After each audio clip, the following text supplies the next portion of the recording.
하나님은 말씀을 듣고 기도하게 하십니다. 자, 여러분 기도가 뭐죠? 바라는 걸 구하는 것도 원하는 걸 하나님께 말하는 거. 맞아요. 대화하는 거. 빌기자의 빌도 비는 거죠. 근데 무엇을 빌고 누구한테 빌고 이게 참 중요하잖아요. 그냥 빌기만 하면 되는 것인가?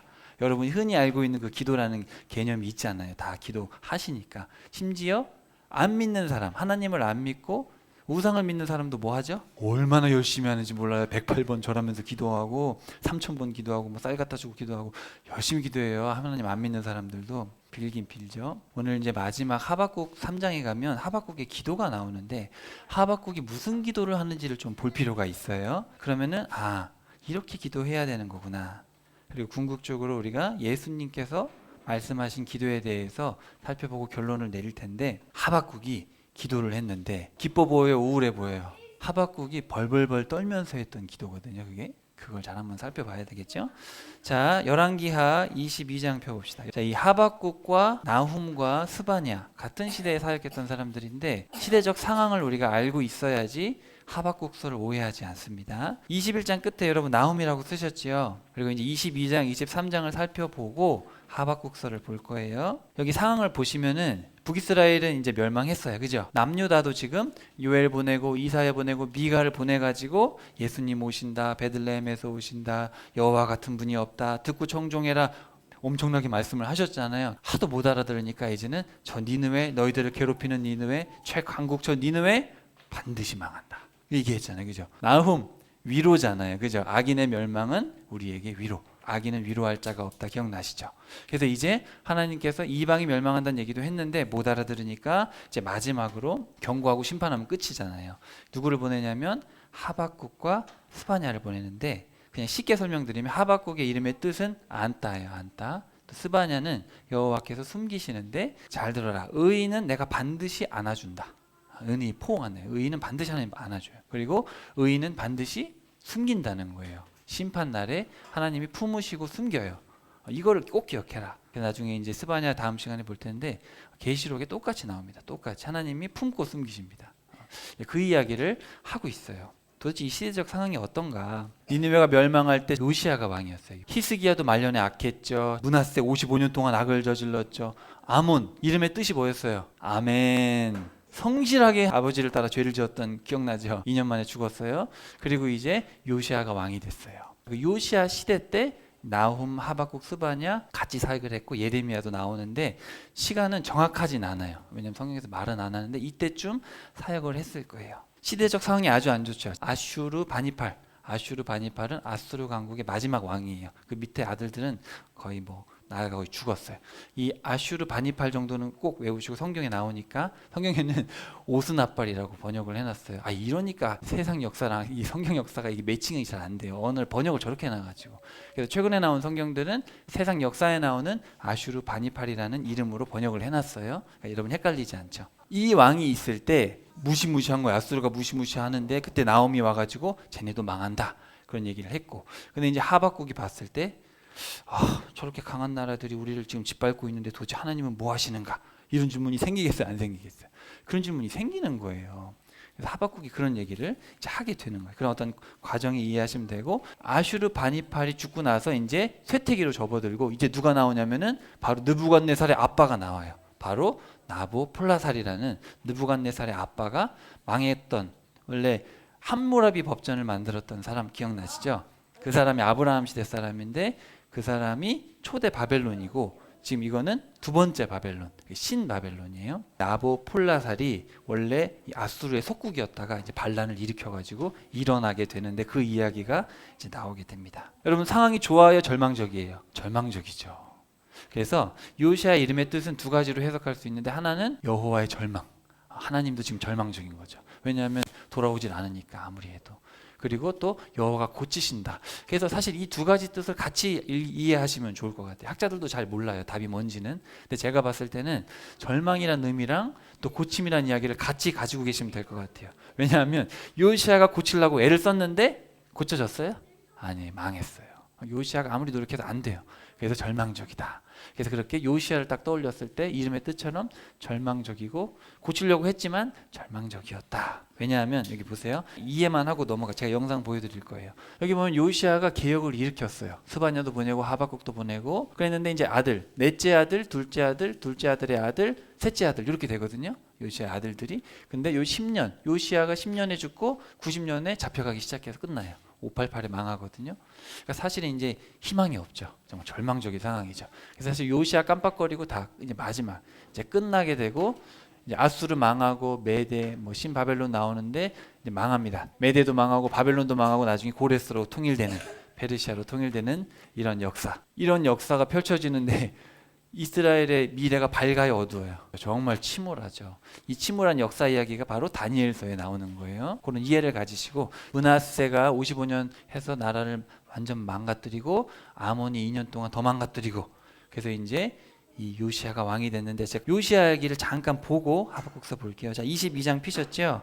자, 22장 요시야 옆에다가 거기 써놓으세요. 절망 또는 고침 이렇게 써놔야 돼요. 안 쓰면 잊어버려요. 고치시려고 애쓰시지만 절망적인 상황이다. 자, 2절에 보시면 요시야는 다윗을 본받아 올바르게 살았다는 거예요. 야, 엄마가 좀 제대로 된 것 같아. 제가 봤을 때 아빠를 닮으면 저렇게 될 수가 없잖아요, 그죠? 아빠는 아몬인데 하박국이나 뭐 스바냐나 나훔 선지자가 그 당시에 활동했기 때문에 선지자의 말들을 들었을 수도 있고 아니면 엄마가 좀 믿음의 사람이었을 수도 있고 알 수 없어요. 어떻게 갑자기 이런 왕이 나타난 거예요. 그래서 자 3절에 보시면 요시야 왕 18년 거기다가 624년 정도예요. 근데 여러분 여기 열왕기에는 요때부터 설명을 하는데 역대기에 보면 16세, 20세 이야기가 나오거든요. 네. 근데 역대기에 보면은 16세부터 하나님을 찾기 시작해가지고 20세에 우상들을 1차로 없앴는데 제대로 안 된 것 같아요. 그래서 열왕기에서는 요 18년 이때부터 이제 제대로 개혁이 일어났다라고 얘기를 하고 있어요. 그래서 이 긴 얘기를 여러분 다 할 필요는 없는데 하다가 뭘 찾았냐면은 율법책을 찾은 거예요. 11절 한번 봅시다. 요시야 왕이 율법책에 기록된 말씀을 듣고 크게 애통하며 자기 옷을 찢었다. 그러니까 사실은 1차 개혁을 했는데 흐지부지 됐고 하긴 했지만 그렇게 된 것 같아요. 그랬는데 이제 성전을 막 보수하고 있었어요. 성전이 막 다 막 우상도 많고 뭐 관심도 없고 하니까 그러다가 성전을 수리하다가 율법책을 찾은 거예요. 율법책을. 이제 이게 아무래도 불씨가 됐겠죠. 그래서 이제 개혁이 일어나는 거예요. 성경을 읽으니까 하나님의 뜻이 분명해지니까 이제 가만히 있을 수가 없는 거죠. 그래서 이제 개혁이 시작됩니다. 그래가지고 이 뜻이 뭔가를 알아봐야 되니까 이거를 누구한테 물어봐야 되잖아요. 그래서 누구한테 보내냐면은 훌다라는 여선지자한테 이제 보내게 됩니다. 14절에 보시면 훌다 보이시죠? 여자 예언자인 훌다를 찾아가서 물어봤다. 자, 그래서 이 얘기를 해줍니다. 신하들한테 뭐라 그러냐면 훌다가 얘기를 해주는데 예루살렘 성과 백성들은 나를 거역하고 이방신들과 우상들을 숭배하여 나의 분노를 샀기 때문에 말씀에 기록된 대로 심판을 받을 것이고 분노에 불을 끌 자가 없을 것이다. 하나님의 말씀을 찾아서 너무 기쁜데 알려달랬더니 뭐라 그래요? 심판을 끌 수가 없다. 멈출 수가 없다는 거예요. 그리고 요시야 왕한테 뭐라 그러냐면은 자 18절 이하입니다. 예루살렘은 죄악으로 멸망할 것이고 그렇기 때문에 회개하고 통곡하여 자신을 낮추었기 때문에 내가 네 기도를 들을 것이다. 너는 죽기 전에 멸망을 보지 않을 것이다. 너는 평안히 죽을 것이다. 이렇게 얘기를 해줍니다. 훌다를 통해서 하나님의 뜻을 전해 들었어요. 자 19절 끝에다가 자, 네움 여호와 이렇게 써놓으시면 좋을 것 같아요. 19절 끝에. 자 여러분 네움 여호와라는 표현을 우리 성경에 번역이 안 돼 있지만 히브리어는 네움 여호와라고 딱 써 있어요.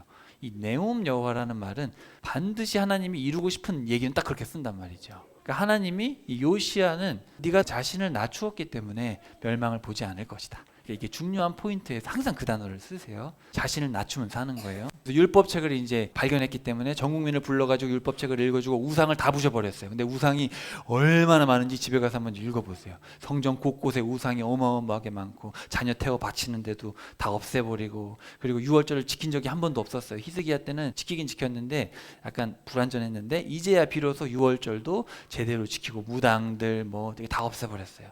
말씀이 들어가니까 잘못된 게 보이는 거죠.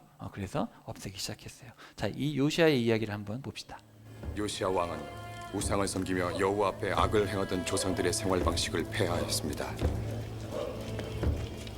조상들은 바알을 섬기려 제단을 쌓았고 신상들을 만들었으며 몰록에게 제물을 바치기 위해 흰 넘 골짜기에서 자녀들을 불 가운데로 지나가게 했습니다.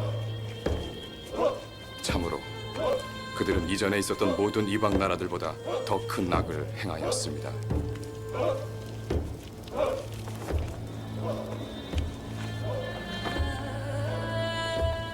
이 사람이 아몬이에요. 아몬, 요시아의 아빠.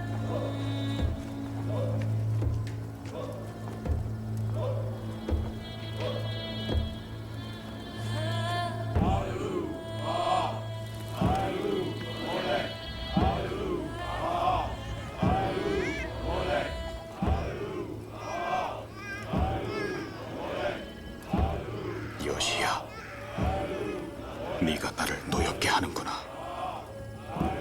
네가 몰록을 노엽게 하는도다.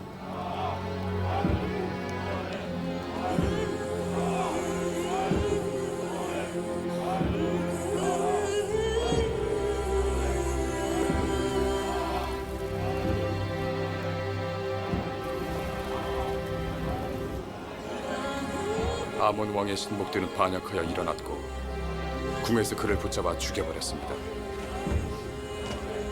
그러나 백성들은 아몬 왕을 반역한 사람들을 모두 다 멸하고 그의 아들 요시야를 왕으로 삼았습니다. 요시야 왕의 치세가 시작된 지 18년 후 그는 그의 조상들이 부숴버렸던 성전을 수리하기 시작했습니다. 왕의 백성들은 사악했기 때문에 모세가 간직했던 여호와의 말씀을 적은 기록들을 잃어버렸습니다.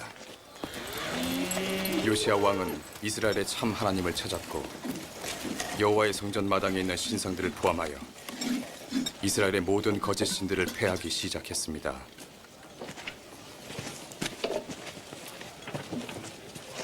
그러나 그의 모든 노력에도 불구하고 백성들의 마음과 정신에서 우상을 폐할 수는 없었습니다.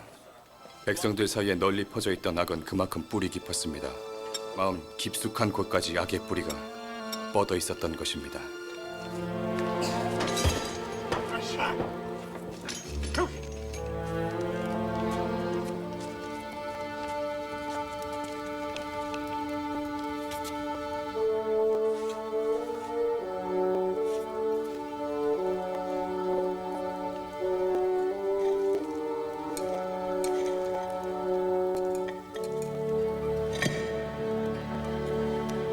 왕이시여, 대제사장이 성전에 감춰진 고대의 책을 발견하여 저에게 주었나이다.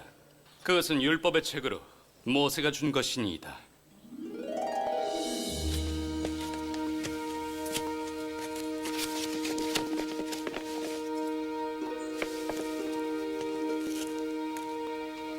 여호와 하나님이 나의 기도를 들으셨구나.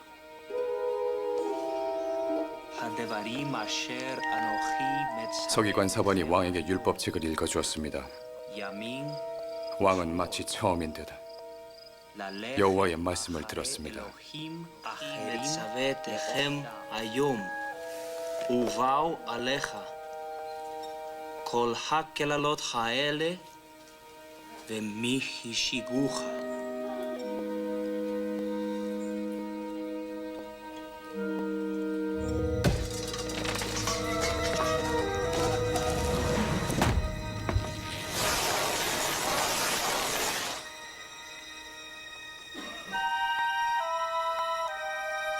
요시야 왕은 이스라엘에게 내리실 여호와의 진노를 두려워하여 율법의 책에 기록된 대로 그들이 다시 여호와의 말씀을 듣기를 열망하게 되었습니다. 예히메카 아도나이 엘레홈 카도시. 요시야 왕은 유다의 모든 장로들과 예루살렘의 모든 주민을 자기에게로 모으고 율법의 책의 모든 말씀을 읽어 무리의 귀에 들리게 했습니다.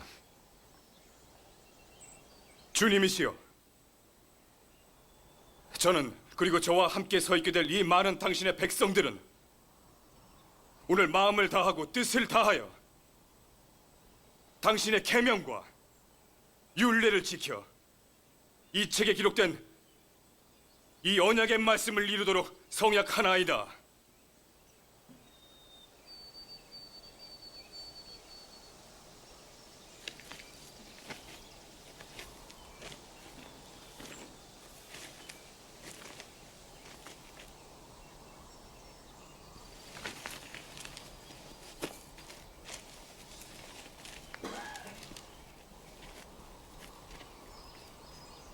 그리고 그날 유다의 백성들은 여호와 이스라엘의 참 하나님에게로 돌아왔습니다.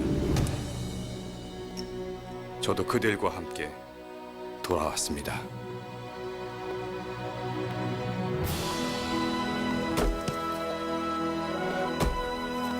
그리고 율법의 책에 따라 요시야 왕은 모든 가증한 일을 이스라엘 밖으로 몰아내고 바알과 몰록을 위하여 만든 모든 그릇들을 예루살렘 밖에서 불태웠습니다.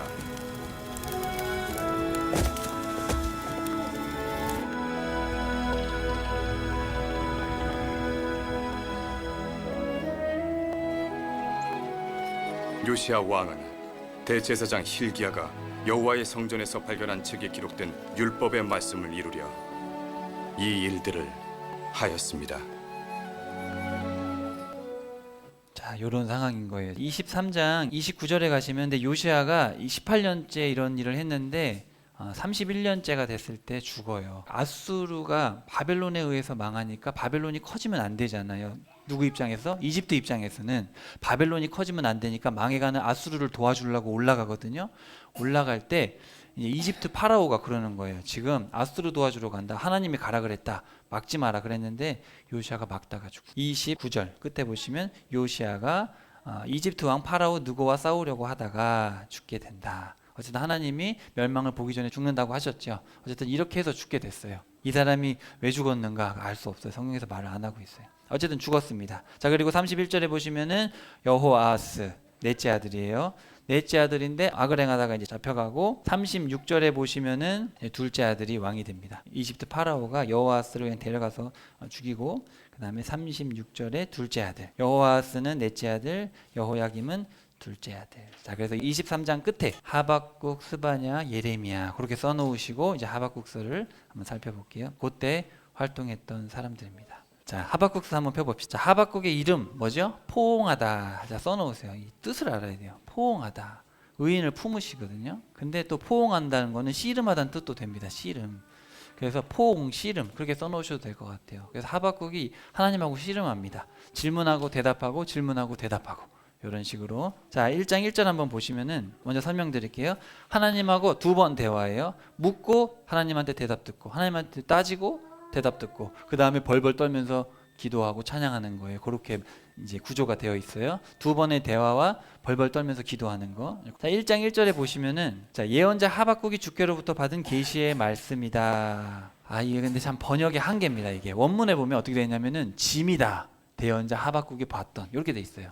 그러니까 이거는 짐이라고 표현하는 사람이 지난주에 나훔 기억나시죠? 나훔도 짐이라 그랬어요. 나훔, 하박국, 스가랴, 말라기 요 네 사람만 이 말씀을 전할 때 이게 짐이라고 표현합니다. 짐, 너무 짐스러운 거예요. 그리고 대언자로 소개하는 사람은 3명밖에 없어요. 나머지는 대언자라고 안 하고 그냥 주님의 말씀을 들었다 이런 얘기를 하는데 자기가 대언자다 딱 대놓고 얘기를 합니다. 나는 하나님의 말씀을 전하고 있다. 학개스가랴가 이제 마지막 선지자들인데 어쨌든 하박국 중요한 책이죠. 그래서 제가 이렇게 설명을 드립니다. 자, 하나님한테는 이 짐스러운 거, 이 죄악으로 가득 찬 이 세상에 대해서 선포하는 것도 심판에 대해 선포하는 게 짐이죠. 자, 제가 성님하고 얘기하면서 이제 설교가 되게 무거운 설교를 많이 하잖아요. 지금 왜냐하면 우리가 예언서만 다루니까 너무 무거워 힘들어요 마음이. 하나님 마음이 딱 그렇다는 거예요. 자식한테 무서운 얘기 하고 싶은 사람이 어디 있어, 그죠? 자녀한테 좋은 얘기 해주고 싶은데 자녀가 말을 안 들을 때 때리면 엄마 아빠 마음이 기뻐요, 짐스러워요. 하나님 마음이 딱 그런 거예요. 지금 하나님도 마음 안 좋아요. 지금 짐스러워요. 자, 한번 봅시다. 여러분 한번 잘 생각해 보세요. 아까 그 상황에서 하박국이 하나님한테 따지는 거예요. 아니, 하나님 언제까지 이러실 겁니까? 내가 부르짖어도 듣지도 않고, 아니 폭력으로 인해 내가 외쳐도 왜 구원을 안 하십니까? 왜 불의를 보게 하시고 고생을 이렇게 보고만 계십니까? 지금 아수르도 쳐들어오고 그리고 우리 나라의 왕들이나 뭐 지도자들 보세요. 악을 행하고 있잖아요. 우리 백성들 다 지금 너무 힘들고 고통스러운데 약탈과 폭력이 내 앞에 있고 다툼과 싸움이 일어나는데 왜 하나님 침묵하는 겁니까? 왜 하나님 가만히 계시는 거예요? 하나님이 그러고 있으니까 지금 가르침, 하나님의 가르침도 무력해지고 정의도 없고 악인이 의인을 애워싸고 있기 때문인 거 아닙니까? 하나님 왜 의인이 부르짖는데 도대체 안 듣는 거예요? 이렇게 막 따지는 거예요. 하나님한테. 이해가 돼요, 안 돼요, 여러분? 여러분의 아들, 딸이 잡혀가서 죽었어요. 집이 다 불탔어요. 먹을 게 없어요. 길거리에 고아들이 막 울부짖고 있어요. 엄마 아빠 전쟁 가서 죽어가지고. 그럼 여러분 어떤 기도가 나오겠어요? 이런 얘기가 안 나오겠어요? 하나님 이건 아니지 않습니까? 이게 뭡니까? 우리는 의롭게 살려고 버티고 있는데 우리 크리스찬들인데요. 도대체 왜 이러시는 겁니까? 하박국이 잘못했어요? 그럴만해요. 그럴만하죠. 그럴만해요. 아까 영상 봤잖아요. 상황이 그렇다는 거예요. 지금 상황이. 자, 5절에 한번 별표해 봅시다. 자, 여기 쉬운 말에는 번역이 안 돼 있는데 원문에 보면 보고 보아라 놀라라 놀라라 이렇게 하나님이 명령을 하세요. 봐라 봐라 놀라라 놀라라. 하나님도 감정이 지금 좋지 않은 거에 이렇게 명령을 하시는 거는 내가 한 가지를 할 건데 내가 말해줘 봤자 너네들 안 믿는다. 하박국한테 얘기를 하는 거예요. 한 가지 일이 도대체 뭘까? 봐라 내가 갈대아 사람을 일으킨다. 분사로 돼 있어요. 일으킨다 이렇게 써 있어요. 그들은 사납고 성급하고 땅을 넓게 돌아다니고 자기 게 아닌 걸 약탈하고 자기가 정의롭고 자기가 위엄 있고 그렇게 생각한다. 정의가 자기로부터 나온다고 생각하고 표범보다 빠르고 늑대보다 사납고 기마병들은 독수리처럼 달려와가지고 동풍처럼 폭력을 행하고 모래를 모으듯이 포로들을 잡아 모으고 있다. 이렇게 우리 바다에 가서 모래 이렇게 모으죠. 그렇게 포로들을 다 모은다는 거예요. 다른 나라 왕들과 성들을 비웃고 토성을 쌓아가지고 성을 무너뜨리고 바람처럼 휩쓸면서 죄를 짓는데 힘이 그들의 신이 된다. 토성은 성이 너무 높으니까 쳐들어갈 수가 없잖아요. 흙을 모아가지고 높이만큼 쌓은 거예요. 수백만 명을 동원하니까 순식간에 만들어가지고 올라가서 화살을 쏘는 거예요. 위에서. 밑에서 쏘면 안 되니까. 그죠? 그리고 나중에 토성을 높이 쌓아서 덮어버려요. 그냥. 그런 식으로 점령을 했어요. 그 당시에 전쟁이라는 게 무시무시합니다. 자, 아니 하나님 우리는 의롭게 살고 있는데 의인이 죽어가는데 이래도 되는 겁니까? 그랬더니 하나님 뭐라 그래요? 그래 미안하다. 그럴 줄 알았더니 내가 신경을 못 썼다. 미안하다. 그럴 줄 알았더니 뭐라 그래요? 갈대아 사람을 일으켜서 다 죽일 거야. 이러니까 하박국 마음이 어때요? 네, 약간 이렇겠죠. 충격을 받은 거예요. 하나님은 그래, 미안하다 고쳐줄게라는 얘기는 안 하고 갈대아 아수르 사람 때문에 힘들어 죽겠는데 더 무서운 갈대아 사람 바벨론 사람들을 일으킨다고. 저 초록색이 보시면 바벨론. 지금 아수르가 커져가지고 이제 아슈르 바니팔이 이제 막 했는데 이제 망해갈 때 이제 바벨론의 아래 지역에 보면은 바로 갈대아라는 사람들이 살고 있었어요. 바벨론 아래쪽에. 근데 그 갈대아 사람들이 이제 반란을 일으켜서 바벨론을 세운 거예요. 누가 세웠어요? 느부갓네살의 아빠 누구? 나보폴라살.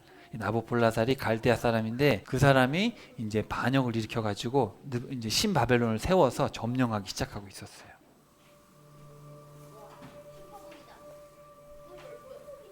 하나님이 뭐라 그랬냐면 내가 갈대아 사람을 일으킬 것이다. 하박국은 하나님 왜 직무유기합니까? 왜 아무 일도 안 해요? 그랬더니 하나님은 뭐라 그래요? 바벨론으로 다 쓸어버릴 거야. 이런 얘기를 하는 거예요. 느부갓네살이 쳐들어왔죠.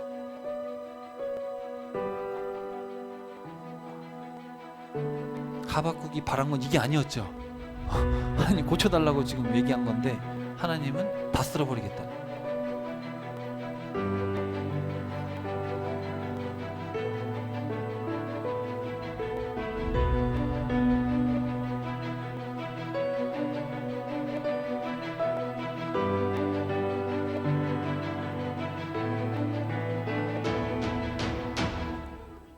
하박국의 이야기를 듣고 기분이 어떨까요? 1장 12절로 갈 건데 첫 번째 대화가 끝났어요. 하나님께 묻고 하나님이 대답했어요. 자, 그 얘기를 듣고 제가 봤을 때는 하박국이 바로 질문을 하진 않았을 것 같고 학자들은 시간차가 있을 거다 생각을 합니다. 그러니까 제 생각에 이 얘기는 바벨론이 막 일어날 때 그때 이제 이런 대화가 오갔던 것 같고 이제 바벨론이 막 아수르를 점령하고 니느웨도 막 멸망할 때가 다 됐고 이제 그렇게 바벨론이 막 활기를 치니까 하박국이 또 질문을 던지는 것 같아요. 상황이. 자, 12절 한번 봅시다. 하나님 거룩하신 주님 영원부터 계신 분 아닙니까? 정녕 주께서는 우리를 죽게 하지 않으실 겁니다. 원문에 보면은 마소라 원문에 보면은 당신은 죽지 않습니다. 이제 그렇게 돼 있어요.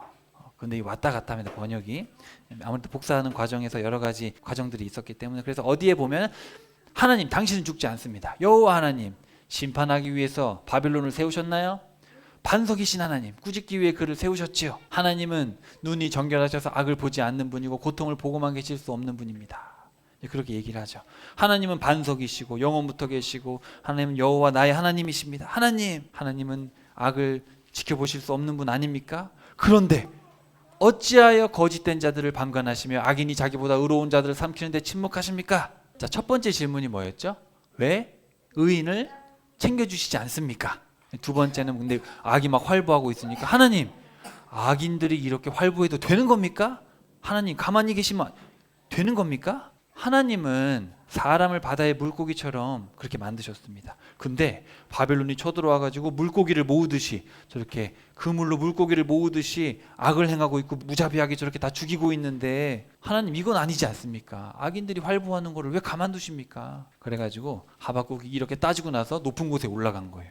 성벽에 올라가 가지고 하나님이 뭐라고 대답하시나 한번 들어보자. 근데 원문에 보면 좀 달라요, 번역이. 원문에 보면은 뭐라 그러냐면은 내가 무슨 대답을 해드려야 될까? 왜냐하면은 이 선지자들은 하나님의 말씀을 듣고 또 대답을 해야 되잖아요. 사람들한테 알려줘야 되니까. 그래서 내가 무슨 대답을 해야 될까? 깨어 있어야겠다. 이제 원문엔 그렇게 돼 있어요. 자, 이런 식으로 했는데, 자, 이제 하나님이 그럼 무슨 대답을 하시겠어요, 여러분? 한번 봅시다. 자, 별표해 봅시다. 2장 2절부터 4절 별표하세요. 거기가 하박국서 핵심입니다. 2장 2절부터 4절까지. 자, 원문에 보면은 자, 기록하라. 2절에다 써놓으세요. 지금 안 써 있어요. 여기는 기록하라 명령어입니다. 그 다음에 새겨라. 가운데 보면은 새겨라. 그리고 3절 중간에 보시면 기다려라. 기록하라, 새겨라, 기다려라. 이게 명령하고 있습니다. 기록하라, 새겨라. 뛰어가면서도 읽을 수 있게 또는 읽으면서 뛰어가게. 번역이 둘 다 가능해요. 그래서 분명하게 기록하고 새겨놓고 기다려라. 정말 하나님의 말씀대로 되는지 안 되는지 이 계시는 정해진 때가 있고 반드시 이루어진다. 반드시 이루어진다. 그러면서 보라. 부풀어 있구나. 올바르지 못하구나. 자, 여기 4절에 보시면 바벨론의 마음은 한껏 교만하여 그들에게는 올바름이 없으므로 그들은 살지 못할 것이다. 그래, 바벨론이 지금 활보하고 있는데 네가 따졌구나. 하나님 바벨론이 저러고 있는데 가만히 계시면 안 되지 않습니까? 그래, 바벨론 반드시 망한다. 기록해라. 바벨론 반드시 망한다. 왜냐하면 교만하고 올바르지 못하기 때문에 반드시 망한다. 지체되지 않고 내가 멸망시킬 거니까 기다려라. 명령합니다. 기다려라. 반드시 망한다. 자, 근데 밑줄 쳐보세요. 그러나 의인은 믿음으로 말미암아 산다. 많이 들어보셨죠, 이 말씀. 그러나 의인은 믿음으로 산다. 자, 악인이 있으면 반드시 망한다. 내가 정해놨어. 다 끝나. 근데 의인이 있으면 믿음으로 산다. 자, 여러분 이제 질문합니다. 자, 누구의 믿음으로 사는 거예요? 여기서 말하는 이 믿음이 뭐예요? 자, 의인은 신실함으로 사는데 이게 누구의 신실함? 내가 신실하게 살면 되는 거예요? 의인은 그의 신실함으로 살 것이다. 자, 이게 바로 나중에 신약으로 가면 3번이나 인용을 합니다. 그래서 우리는 믿음으로 사는 거다. 그래서 여러분 열심히 믿고 있잖아요, 그죠? 그래서 여러분 맨날 믿습니다 하잖아요, 그죠? 믿습니다. 전혀 그런 개념이 아니에요. 자, 여기 보세요.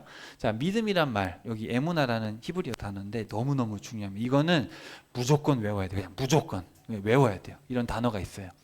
성경에서 49번 나오는데 하박국서만 믿음으로 번역했고 다 뭐로 번역했냐면 신실함으로 번역돼 있어요. 신실함. 신실하시다, 성실하시다, 그리고 충성됨. 이 단어가 제일 먼저 나오는 게 어디냐면 아론과 훌이 모세의 팔이 내려오지 않게 어떻게 했어요?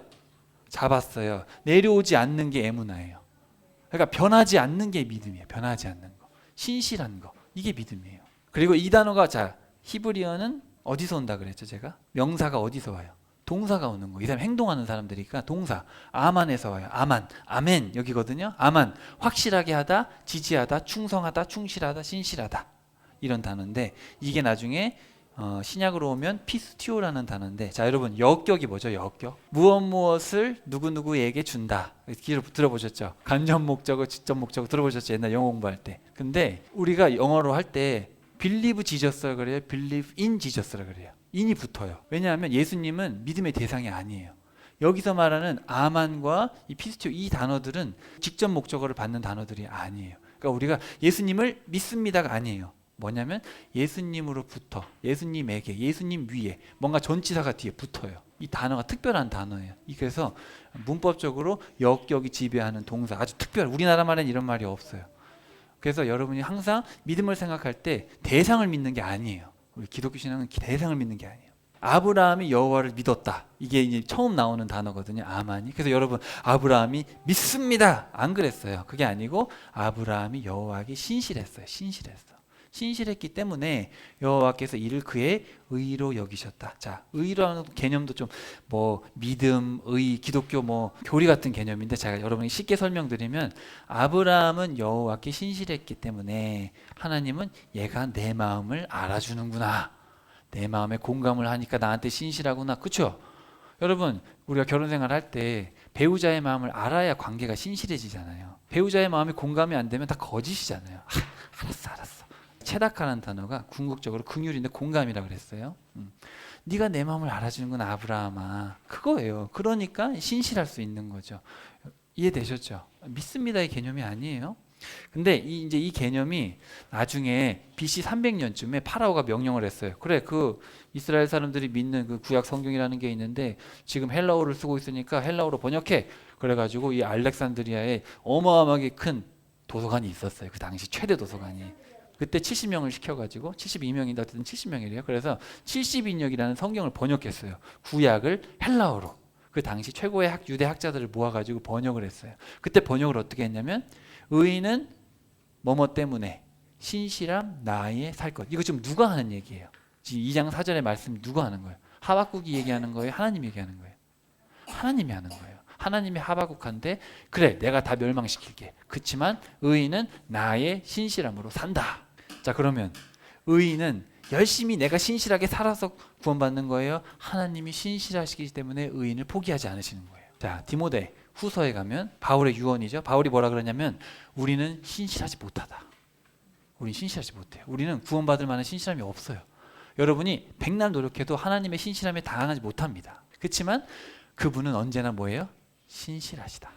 그분은 자신을 부인할 수 없기 때문이다. 그분은 하나님 전능자시죠. 그분은 신실 그 자체신 거예요. 그래서 이제 우리가 이 말씀이 중요한데 이 로마서의 주제거든요. 로마서에 보면은 나는 복음을 부끄러워하지 않습니다. 이 복음은 모든 신실한 사람들에게 구원을 주시는 하나님의 능력이기 때문입니다. 먼저는 유대인에게, 그 다음에 그리스 사람들. 당시에는 유대인 아니면 그리스 사람들이에요. 왜냐하면 그리스가 통일했으니까. 그러니까 쉽게 말하면 유대인 아니면 이방인들. 복음에는 하나님의 공의가 계시돼서 신실함으로부터 우리가 보통 어떻게 번역하냐면 믿음에서 믿음으로. 들어보셨죠? 믿음으로부터 믿음에 이르게 하나니. 그게 무슨 말인가? 근데 이 피스티스란 말은 항상 여러분 성경을 읽을 때 믿음이 나오거나 이런 단어가 나오면 신실함으로 번역해서 읽으세요. 그래야 이게 오해를 안 해요. 신실함으로부터 신실함에 이르게 합니다. 기록되기를 의인은 신실함으로 살 것이다. 자, 근데 여기 보면 이거는 제가 지금 이 원래 단어고 여기 쓰여 있는 단어는 이 단어예요. 이게 원래 단어고 이게 변형돼서 이렇게 쓰고 있어요. 근데 제가 이런 거를 다 변형하는 걸 다 쓰면 여러분이 인지가 안 될까봐 지금 원형만 쓰고 있는 거예요. 원형만. 근데 이 피스티스라는 원형이 여기는 속격으로 쓰여 있기 때문에 이렇게 쓰여 있어요. 그러니까 이해만 하시면 돼요. 자, 그래서 자, 신실함으로부터 신실함에 이르게 하는데 의인은 이걸로 되는 거예요? 이걸로 되는 거예요? 전자예요? 후자예요? 전자예요. 하나님의 신실함이 나의 신실함으로 되는 거예요. 그러니까 제일 먼저는 하나님의 은혜가 먼저인 거예요. 하나님이 신실했기 때문에 나도 그 은혜에 감격해서 신실하게 살 수 있게 되는 거예요. 너무 신실하시니까. 그분이 그렇게 신실한데 내가 신실하게 살지 않을 수가 없어요. 나에게 아들을 보내셨는데 난 대충 살 수가 없어요. 내 배우자가 나에게 이렇게 신실한데 내가 내 남편과 내 아내를 어떻게 함부로 대할 수 있겠어요. 내 아내의 수고를 알면 남편들 열심히 일해야겠죠. 등을 토닥이시네요. 맞아요. 그리고 내 남편이 이렇게 신실한데 내가 어떻게 내 가정을 아이들을 잘 돌보지 않을 수 있겠냐. 그런 마음이 들지 않겠어요? 신실함은 상호 보완적이죠. 한 명만 신실해서는 안 돼. 관계가 상호 신실해야 되는데 그 신실함이 누구로부터 먼저 온 거예요? 하나님. 이게 기독교입니다. 그러니까 이거는 믿음이라는 거는 어떤 대상에 대한 경배가 아니라 뭐예요? 온전한 관계에 대한 관계. 그러니까 이 번역이 잘못돼서 우리 기독교 신앙이 완전 산으로 가고 있어요. 산으로 가고 있어요. 예수님 여기 앉혀놓고 예배 열심히 하고 집에 가서 대충 살면 안 되잖아요. 관계라는 게 신실해야 돼. 이 너무너무 중요하죠. 그래서 여러분 오해하는 구절이 많이 있어요. 주 예수를 믿으라. 그리하면 너와 내 집이 구원을 받으리라. 그죠? 그래서 주 예수를 믿으세요. 예수님을 대상으로 믿으세요. 그런 단어가 아니고 원래 뜻은 뭐예요?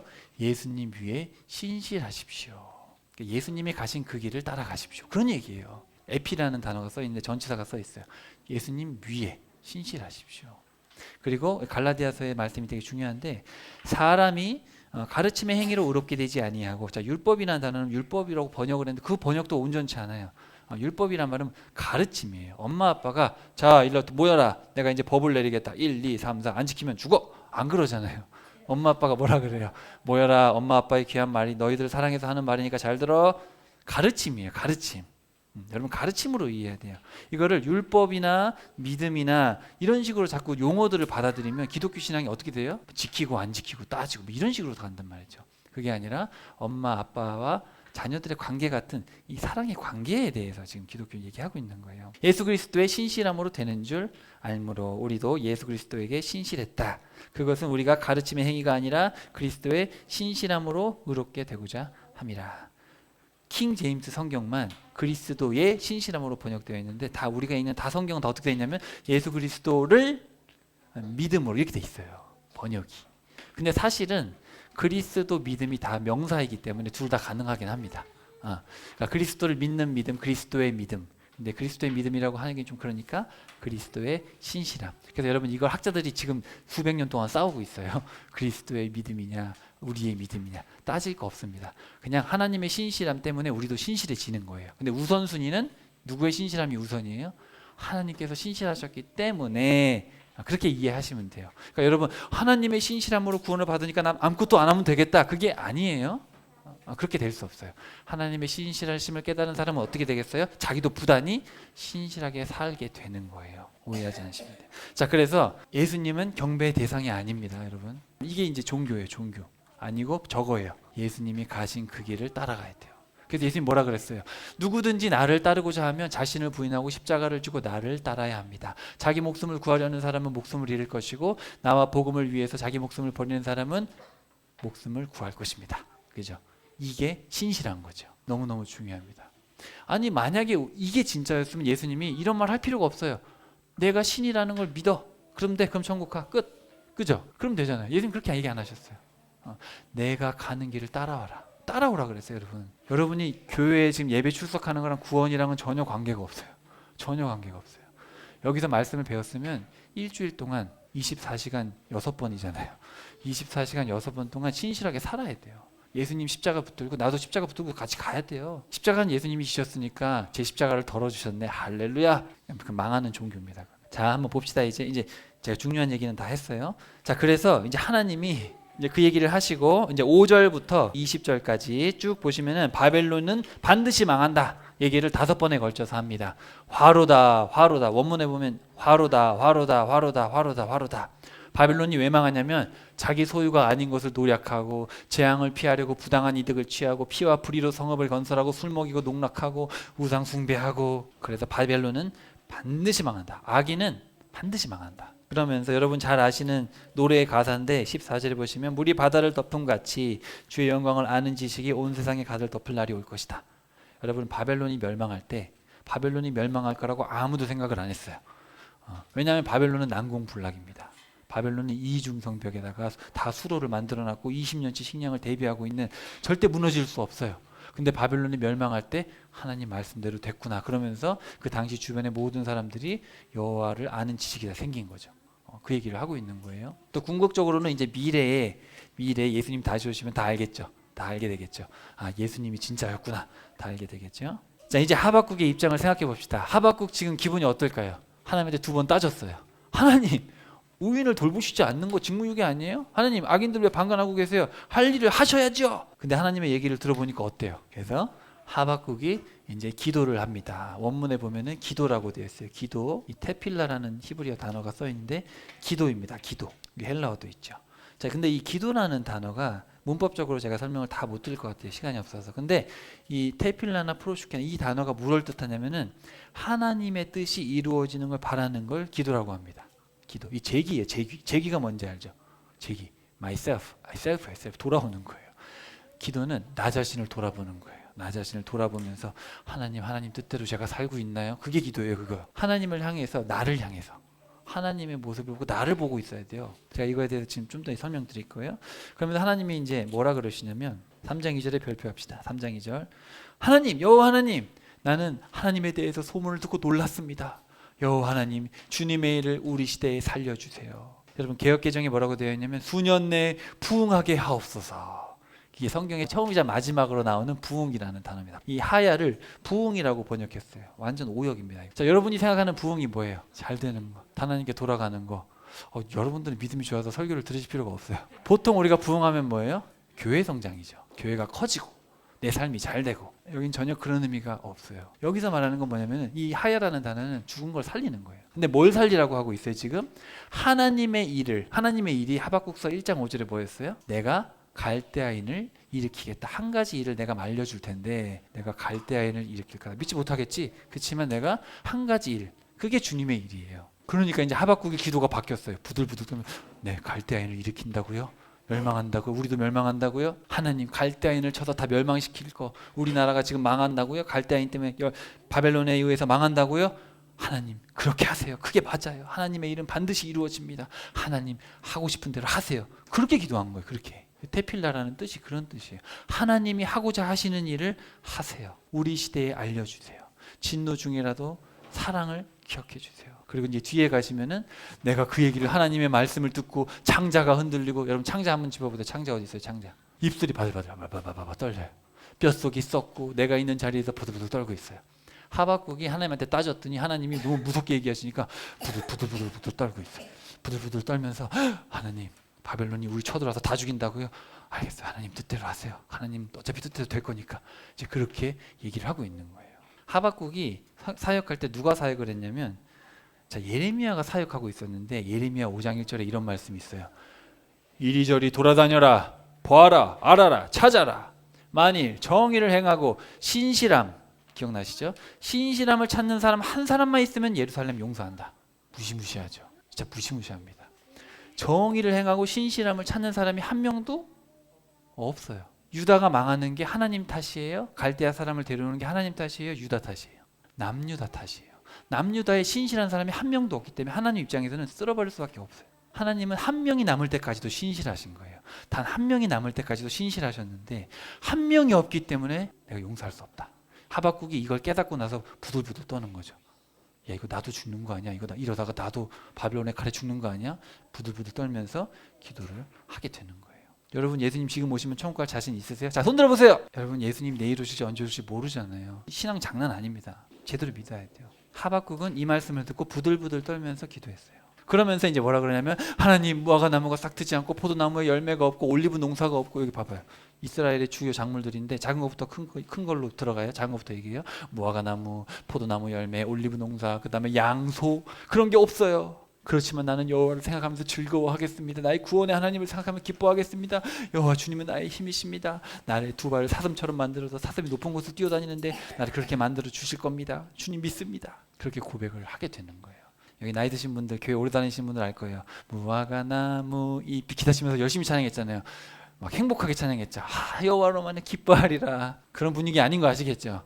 그런 분위기가 아니에요. 이거 지금 이 찬양 침울해요. 지금 여호와 하나님, 내 소의 외양간이었고 내 사업이 망하고 우리 집에 있는 돈이 다 없어지고 아파트 무너져도 나는 주님만 있으면 됩니다. 주님으로 인해 기뻐하겠습니다. 나의 힘이십니다. 나의 구원의 주님. 웃으면서 찬양할 수 있는 분위기가 아니에요. 지금 이거. 하박국이 부들부들 떨면서 주님 한 분밖에 없구나. 자, 그러면서 이제 길게 3장 3절부터 15절까지 제가 그냥 쭉 써왔는데 무슨 얘기를 하냐면은, 그분이 오신다. 영광이 하늘을 덮고 찬양이 온 땅에 가득하다. 그분 앞에 재앙이 있고 뒤에 전염병이 따라오고 땅을 측량하니 나라들이 벌벌 떨고 있고 오래된 산과 언덕들은 무너지고, 주님의 승리의 전차들을 타고 오셔서 활을 쏘니까 강들이 쪼개지고 산들이 뒤틀리고 바다가 소리치고 해와 달이 하늘에서 멈춰버리고, 주님의 진노로 말미암아 다 짓밟으시고 의인들은 구원하시지만 악인들은 다 짓밟아 버리신다. 하나님은 무시무시한 분이시다. 악인은 우리를 삼키려 하나 주께서 화살로 죽이시고 주님께서 말을 타시니 바다를 짓밟고 물을 휘저으신다. 이게 기도예요. 이게 기도. 기도의 중심부에 이런 내용이 있어요. 그러니까 기도는 사실 하나님이 어떤 분인지를 자각하고 내가 누군지를 자각하고 하나님의 위대하심이 이루어지기를 바라고 내 삶에 주님 뜻대로 되기를 바라고, 그게 기도죠. 근데 우리는 너무 천박한 기도를 하고 있죠. 주님, 우리 아들 서울대 알겠죠? 40일 들어가니까 아시겠죠? 여러분 정말 이거는 제가 우스갯소리로 했지만 하나님 입장에서는 너무 서운한 이야기입니다. 나는 아들을 줬는데 너희들은 그 천박한 것들을 구하고 있다. 그러니까 예수님이 오셔가지고 직설적으로 얘기하잖아요. 야, 그거는 이방인들이 구하는 거 아니냐. 너희들은 구하라. 그리하면 준다. 뭘 구하래요? 성령을 구하라. 성령을. 자, 그래서 오늘 여러분께 같이 나눈 말씀들이 뭐예요? 자, 기도 뭐예요? 하나님의 뜻이 이루어지기를 바라는 것. 부흥은 뭐예요? 하나님의 뜻이 이루어지는 걸 부흥이라 그러고, 부흥이란 단어는 성경에 없어요. 원래 살리다라는 단어예요. 그 다음에 믿음은 뭐예요? 하나님의 뜻에 신실하게 살아가는 것. 자, 의인의 고난. 하나님, 저 교회 잘 다니고 한 번도 안 빠지고 성금도 잘하고 잘하는데 도대체 왜 그런 거예요? 자, 그런 생각이 들 때 하나님의 신실함 때문에 반드시 산다. 저 여러분은 반드시 삽니다. 죽어도 죽는 게 아니에요. 우린 천국에서 다 만날 거예요. 그래, 그때 우리 말씀 들으면서 같이 고개를 끄덕이고 남편 등도 토닥여주고 했지. 기억날 거예요. 천국 가면 다 기억납니다. 그 다음에 악인들, 하나님 정치도 그렇고 경제도 그렇고 못 살겠어요. 도대체 왜 이렇게 악인이 판을 치는 겁니까? 같이 읽어봅시다. 하나님의 정해진 시간에 지체되지 않고 반드시 멸망한다. 여러분, 이게 사실 우리 신앙생활이잖아요. 하박국서에서 어마어마한 얘기들을 하고 있어요. 마지막으로 예수님의 기도로 말씀을 마치겠습니다. 자, 예수님께서 뭐라 그러셨냐면 이렇게 기도하라 명령하셨어요. 그럼 여러분, 이렇게도 기도하라요? 이렇게만 기도해라예요. 이렇게 기도하라는 거예요. 이렇게 기도해라. 그렇다고 여러분이 뭐 자녀를 위한 기도는 하지 말라는 건 아닌데, 궁극적인 기도는 이거라는 건데, 이게 제가 인터넷에서 찾은 글이에요. 그래서 여러분도 찾으실 수 있는데 되게 귀감이 돼서 제가 따왔어요. 자, 보세요. 하늘에 계신, 우리 그렇게 기도하잖아요. 그렇게 하지 마라. 세상 일에만 빠져 있으면서. 우리라고 하지 마라. 혼자만 생각하고 살면서. 아버지라고 하지 마. 아들, 딸로 안 살면서. 이름을 거룩하게 하시며라고 하지 마라. 자기 이름을 빛내기 위해서 안간힘을 쓰면서. 나라가 오게 하시며. 야, 물질 만능 나라를 원하면서. 뜻이 하늘에서 같이 땅에서도 이루어지게 하소서라고 기도하지 마라. 네 뜻대로 되기를 기도하지 않냐 지금. 오늘 우리에게 일용할 양식을 주시고 가난한 이들을 본체 많지 하면서, 우리가 우리에게 잘못한 사람을 용서하여 준 것 같이 우리 죄를 용서하여 주시고, 누구에겐 아직도 원함과 앙심을 품고 있으면서 회개합니다. 우리를 시험에 빠지지 않게 하시고 기도하지 마라. 죄 지을 기회를 찾아다니면서. 악에서 구하소서라고 기도하지 마라. 악을 보고도 아무런 양심의 소리를 듣지 않으면서. 나라와 권능과 영광이 영원히 아버지의 것이라고 하지 마라. 모든 것이 네 것이 되기를 소원하면서. 아멘 하지 마라. 주님의 기도를 진정 너의 기도로 들으지 않으면서. 뼈를 찌르는 말이죠.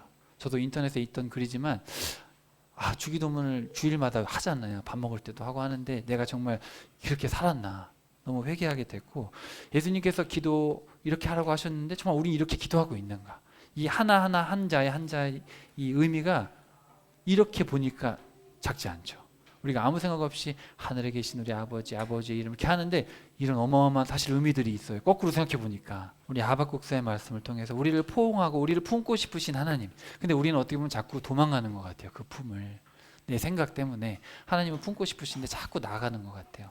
그래서 오늘 말씀을 평생의 말씀으로 잘 기억하셔서 품으시려는 하나님의 마음을 좀 잘 기억하고, 기도가 뭔지, 믿음이 뭔지, 부흥이 뭔지, 악인의 결말과 의인의 결말을 늘 마음에 새기고 좀 살아갈 수 있기를 소망합니다. 자, 따라해 봅시다. 하나님은 말씀을 듣고 기도하게 하십니다. 하나님의 뜻이 속히 이루어지기를 바라고 그 뜻대로 살아가는 것이 기도이며 믿음입니다. 아멘.